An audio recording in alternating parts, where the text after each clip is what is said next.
Hi, I'm Mara Webster with In Creative Company, and thank you for joining us for this wonderful Q&A for IFC Midnight's The Feast.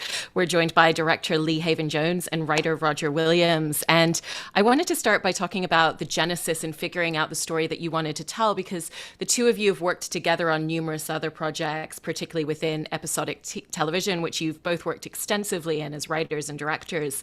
And it sounds like you had the idea of the type of tone and genre of the film that you wanted to create and the story you wanted to tell, but that it was actually about finessing and figuring out what are the characters and the specific narrative story that we want to create. And so from a lot of the conversations that the two of you were having, and even just sending links to things that you were watching, what did that progression and journey look like in landing on ultimately what is this story and these characters? Well, you're right. We've worked together before on a lot of television stuff, and we have always wanted to make a movie. And everybody knows how difficult that can be and what a tortuous journey it often is. And we found ourselves in a situation really where we were being invited to make a Welsh language movie. We're both Welsh language first speakers, and we were up for the challenge, but we very much wanted it to be a film which would be seen, and a film which would travel and would be seen around the world. So the conversations we were having were conversations about genre, absolutely, because we knew that a film which was a genre piece would be able to have the kind of life that we wanted the film to have. We are both horror fans as well, so that kind of gave us permission really to explore the horror space, which we hadn't done. We did a lot of thinking about other similar films that had worked in the way that we wanted this to work, and I guess most importantly of all, we were nailing down what we wanted the film to be about, because we don't make work together which doesn't make a statement. I think it's one of the pleasures of making original work as opposed to working on other people's shows, is that you have the chance to say things that you feel are important about the world and society that we live in.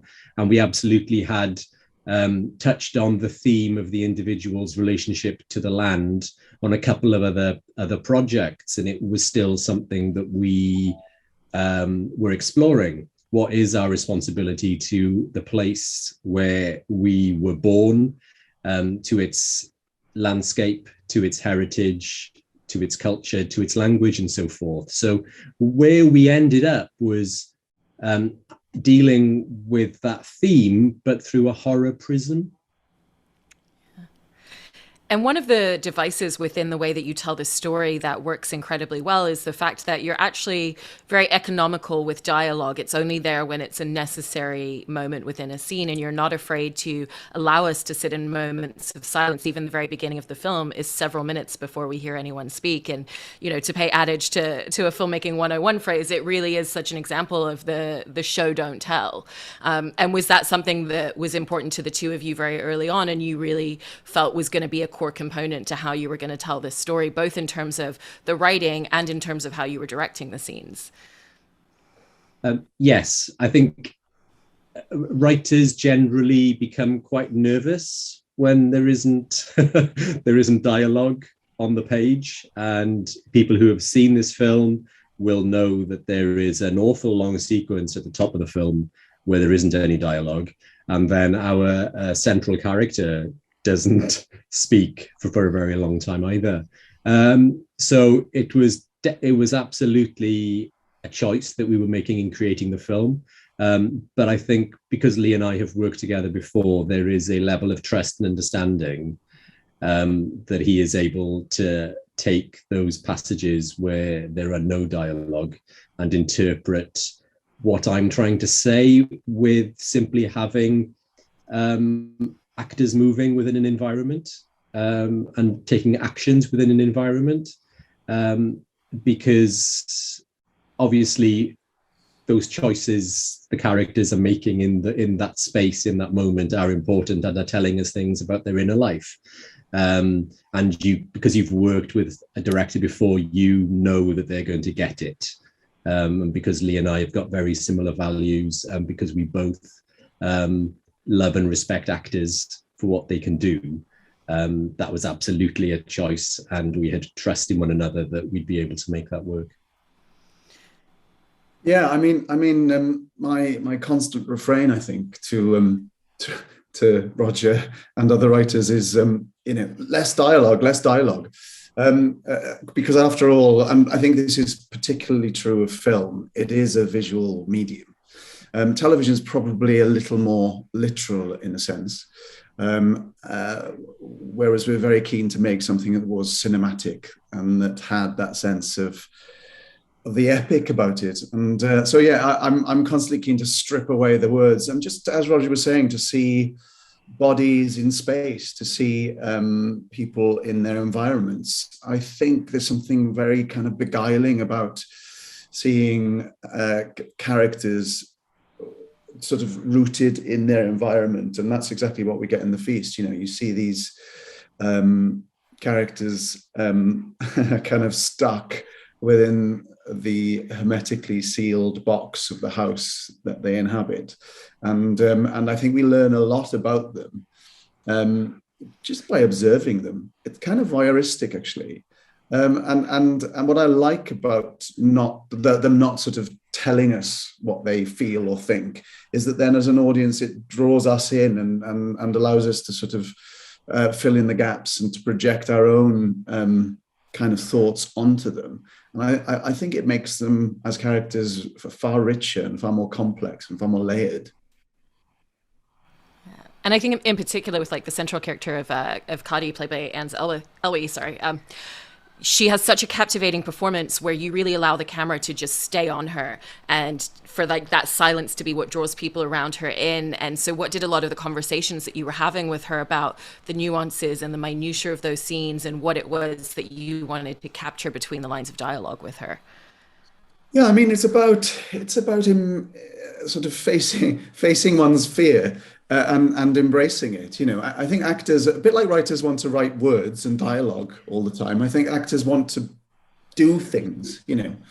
My constant refrain to Anis, and actually not just to Anis, to all the actors, was let's just sort of sit in this moment and not try to drive the narrative forward.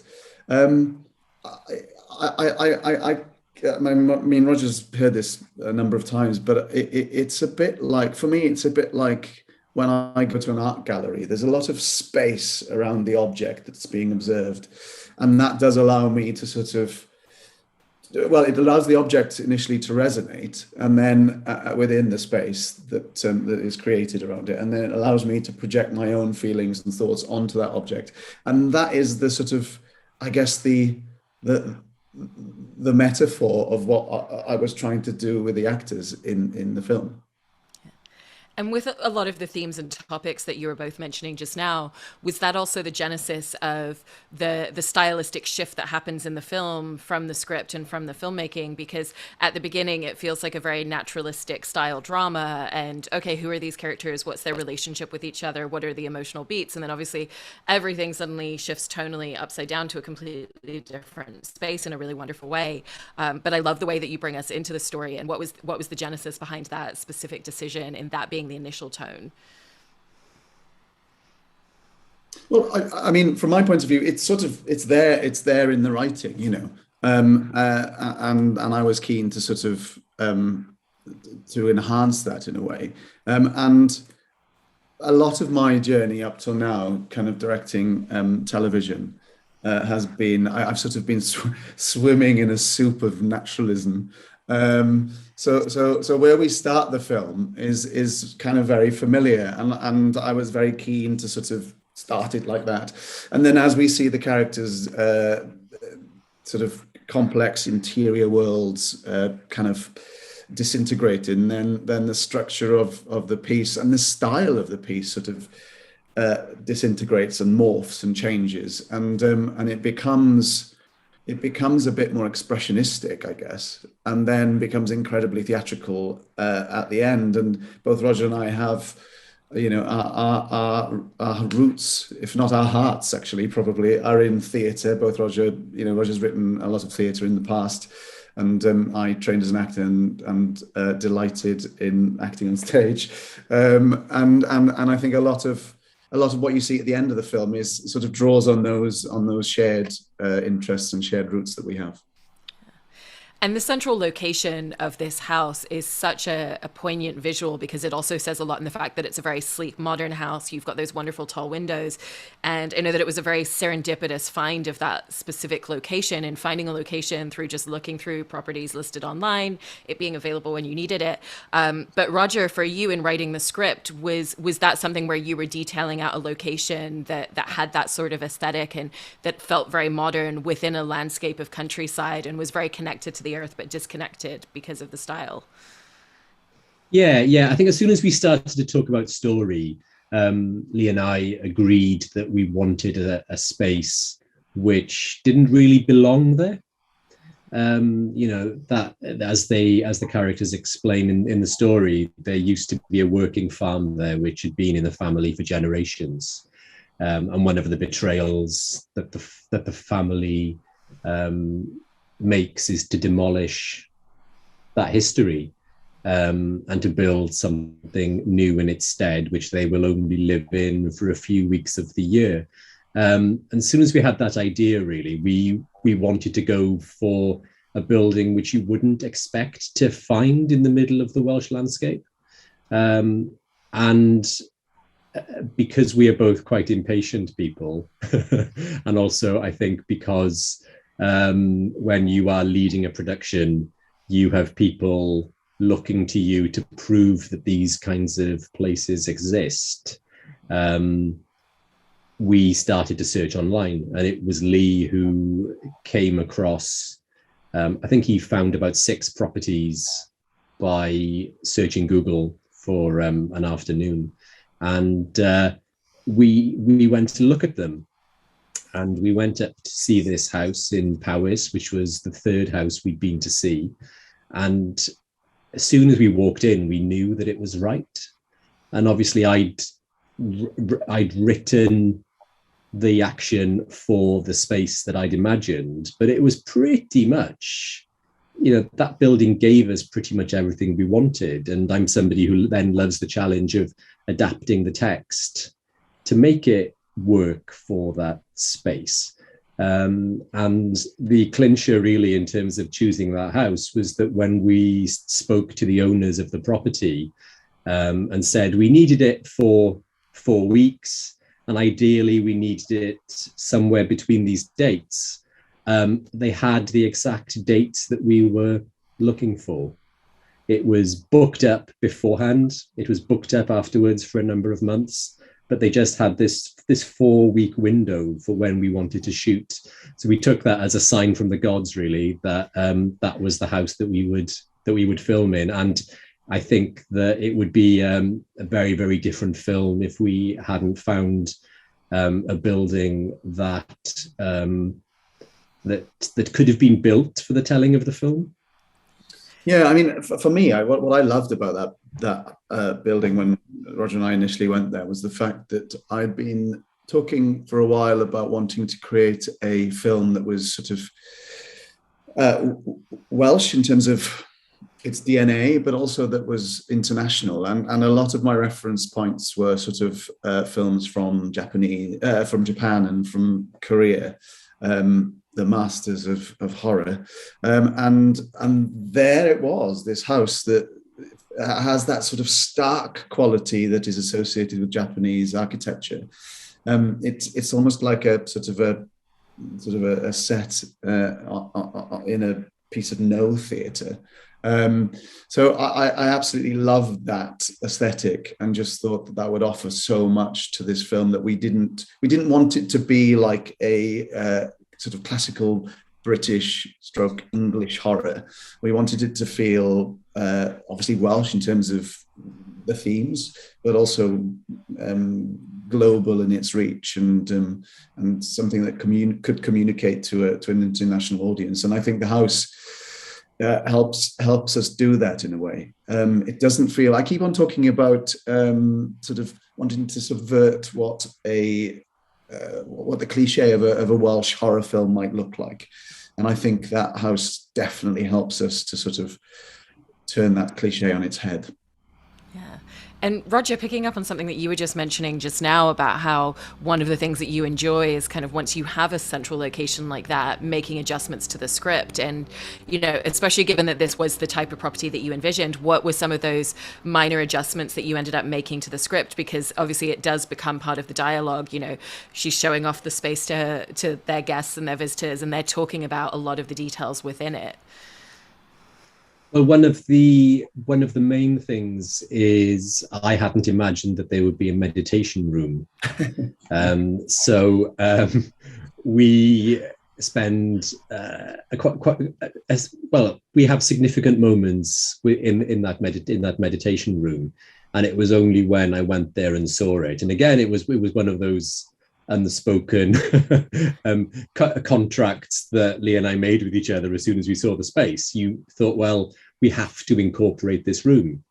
It says so much about these people that they would build a dark room, essentially, where they can go and meditate with a skylight in the roof that retracts, so that when it rains, they can be at one with nature, although they are enclosed, entombed in the center of that house. So it was discoveries like that which became a gift.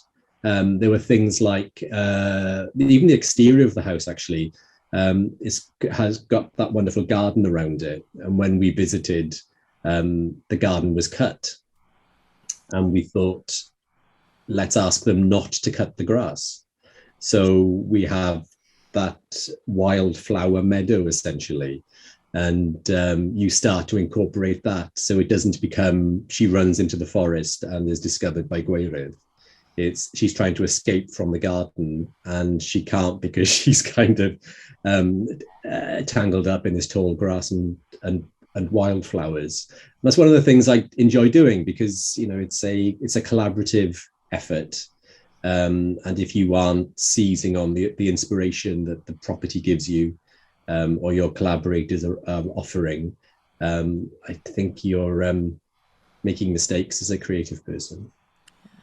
And for you, Lee, did that location inform a lot of the camera choices that you make? Because you really film it in a way that exemplifies a lot of the themes that you're exploring. And even the fact that we see these characters within this house and within this space, and sometimes we see them through the windows on either side, so we see the physical separation and the isolation which really distances these characters throughout the film in physical manifestations, and because of a lot of the camera choices that you've made as well.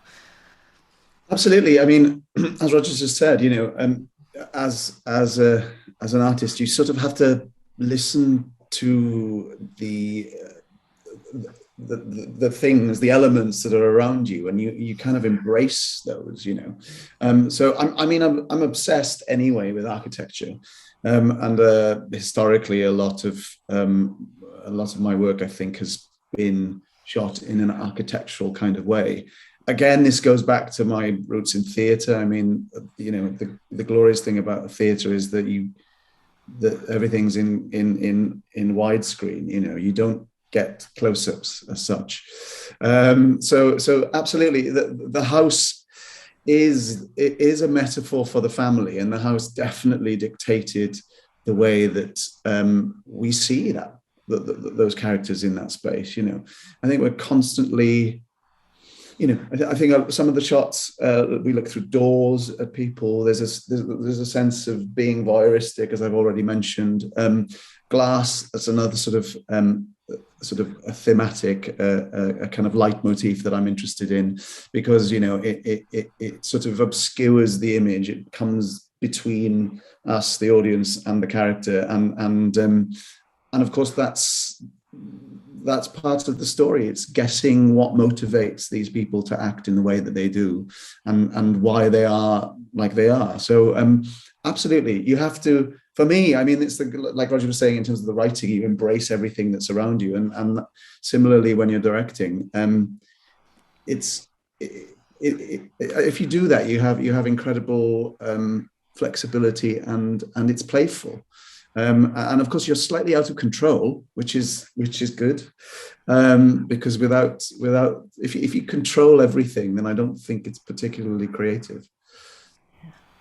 And I wanted to talk overall about some of your camera choices and how you determined a lot of the shot listing and the visual language of the film overall, because, even when we're first introduced, there's these great kind of wide shots or very slow tracking shots. And even what you were describing earlier about when you go to a gallery, you want us to kind of see something and then have the time to come in a little bit closer. And you have said how, as a filmmaker, you also don't even love shooting coverage. So it doesn't have the traditional one shot coverage of the two of, wide shot with the two of them when they're having conversations together. You're always kind of taking the camera and doing a slightly disjointed angle where maybe we're looking upwards, but also from the side at them. And so how did you land on a lot of those visual choices and put together what becomes a really cohesive and beautiful visual language in the way that you tell the story?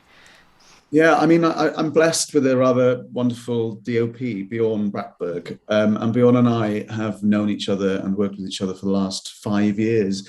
And I guess the sort of visual grammar of the piece is, as well as being informed by the location and by the script and by what the actors offer, it's informed by a conversation that Bjorn and I have been having for a number of years, I think we're both. He's from Norway, so he has that wonderful sort of spare economic Scandinavian aesthetic to his work, and I'm sort of obsessed with precision, actually, and can't quite bear it when. I like handheld when it's done in a nice sort of precise, composed way, but. I think often, actually, with a horror film of this scale, I think the default aesthetic is to go handheld. So it was us wanting to do something different, referring to, as I said, Korean and Japanese horror, a conversation that Bjorn and I have been having for years about precision and composition and the importance of that, and also I think often the camera. Will capture a person or a character, but not a lot of thought is given to what I call the psychology of the frame.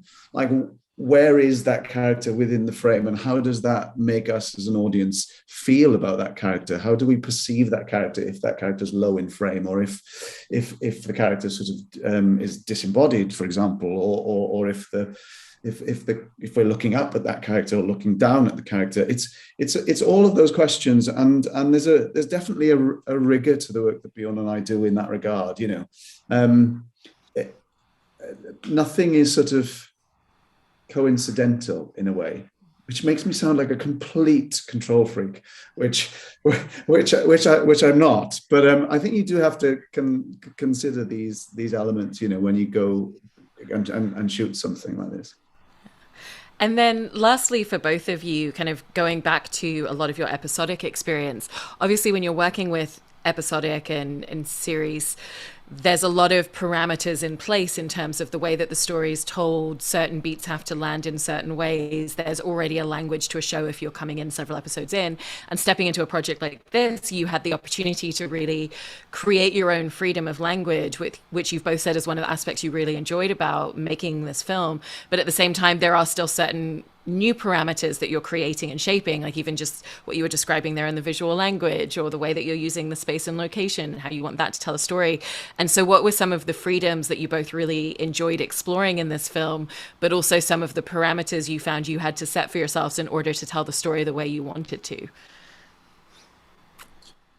That's a really good question. Yeah, in terms of my freedoms, I have to say, I mean, the freedom of not having to shoot coverage was delightful, and of making a lot of the decisions on set, because I think as a director of episodic work, often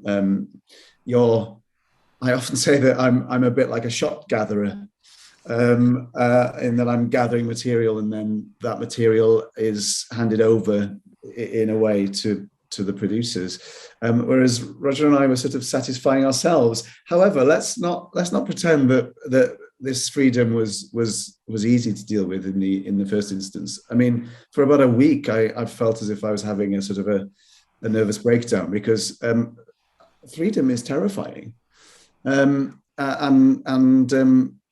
mean, I got used to it, and now I absolutely love it and want to make another film, obviously. But that was really hard.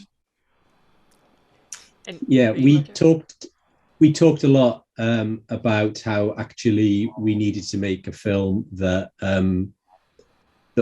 we loved, because we were making certain sacrifices, and it had been such a long journey to actually be in that place with a crew for 3 weeks shooting this. The only way I think we could deal with as Lee says, the terror of the freedom, where we'd been given the keys to the car and told you can go anywhere you like, really, here, was that we had to believe that we were making a piece of work which reflected our values, and that we were saying something with it that was important to us. So that's the most valuable experience I take away from the film, is that we've been able to make a piece of work which I think says important things about the world that we live in, and we do that from a uniquely Welsh perspective. Yeah. Well, I love what the two of you have created together, and look forward to many more collaborations from the two of you within the film world. Thank you so much for sharing all of this and joining us for today's Q&A. Thank you. Thank you. Thanks.